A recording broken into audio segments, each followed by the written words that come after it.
જય શ્રી કૃષ્ણ મિત્રો, કેમ છો? મજામાં ને? આપણી કેરી પાકી ગઈ છે. આપણે તેનો રસ કાઢીશું. પેલા છાલ ઉતારીને આપણે કટકા કરી લેશું આ રીતના.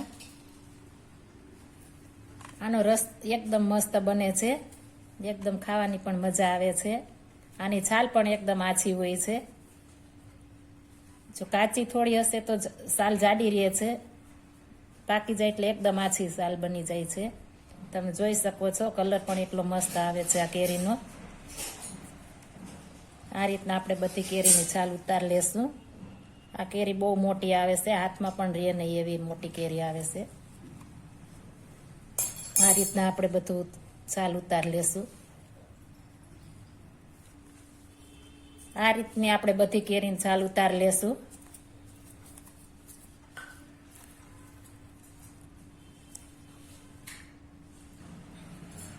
તમે જોઈ શકો છો મિત્રો, આ બહુ મોટી કેરી હોય છે. હથેળીમાં પણ હમાઈને એવડી મોટી કેરી હોય છે. આપણે આ દૂધ પેંડો કહે છે એ છે. આને સફેદ પણ કહેવાય કેરી, દૂધ પેંડો પણ કહેવાય.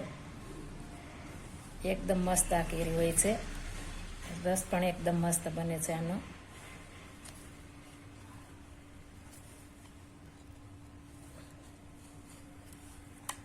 બે કિલ્લામાં 3 કેરી આવી છે. આપણે કેરીની છાલ ઉતરી ગઈ છે, તમે જોઈ શકો છો. એકદમ કેસરી કેરી છે, મસ્ત કેસરી છે કલર છે કેરીનો. હવે તેને આપણે સુધારી લેશું. એક એક કરીને બધી આપણે સુધારી લેશું.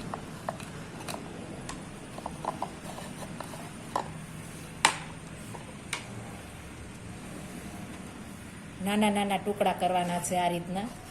પેલા ઊભા ચેકા પાડી દેશું, ત્યારબાદ આપણે આ રીતના આડા ચેકા પાડીશું. આમાં ગોઠલું પણ નાનું નીકળે છે, એકદમ નાનું નીકળે છે.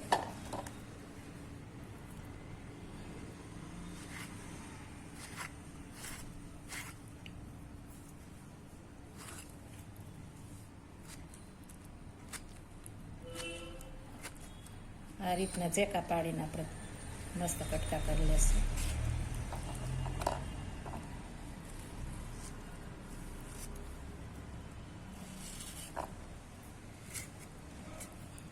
તમે જોઈ શકો છો, એકદમ ગોઠલી નાની નીકળે છે આમાં. અને સુગંધ તો બહુ મસ્ત આવે છે. કેસર કેરી કરતાં પણ મસ્ત સુગંધ આવે છે આપણે સુધારીએ એટલે.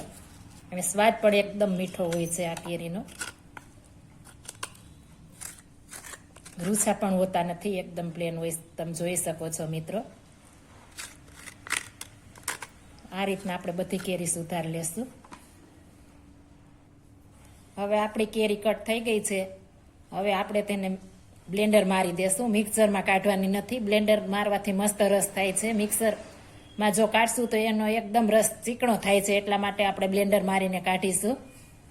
ચાલો આપણે રસ કાઢીએ. તમે જોઈ શકો છો મિત્રો, એકદમ રસ મસ્ત નીકળી ગયો છે. જો મિક્સરમાં કાઢશો તમારો રસ ચીકણો થઈ જશે, બ્લેન્ડર મારશો એટલે મસ્ત રસ થશે. એકદમ મસ્ત બન્યો છે આપણો રસ. હવે આને આપણે ફ્રીજમાં મૂકી દેશું. જો મારી આ રેસીપી પસંદ આવી હોય તો મારી ચેનલ લાઈક, શેર અને સબસ્ક્રાઈબ કરી દેજો. Thank you for watching guys. ફરી મળીશું નવી રેસીપી લઈને. જય શ્રી કૃષ્ણ.